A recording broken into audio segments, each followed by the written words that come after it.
தாயுமானவர் அருளியது. திடமுறவே நின்னருளைச் சேர்த்தென்னை காத்தால கடன் உனக்கென்றெண்ணி நின்னை கை குவித்தோன் நாணலனோ. எல்லாம் வல்ல இறைவா, உனக்கு உகந்த எண்ணம் என் உள்ளத்தின் கண் எழுமாயின் அவ்வெண்ணம் நலம் விளைவிக்க வல்ல வலிவு பெற்று விடுகிறது. உடலில் மறைந்திருக்கும் நோய் உடல் வலிவை குறைத்து விடுகிறது.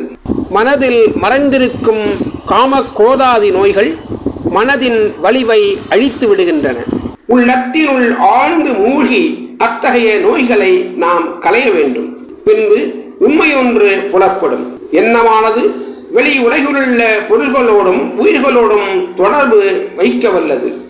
நாம் எண்ணும் தூய எண்ணத்துக்கு ஏற்ப வெளி உலகம் நமக்கு மாறி அமைகிறது. மற்றவர்கள் உள்ளத்தில் அவ்வெண்ணம் புகுந்து நிலைத்திருக்கிறது. நல்லெண்ணம் நமக்கு நலம் தருகிறது.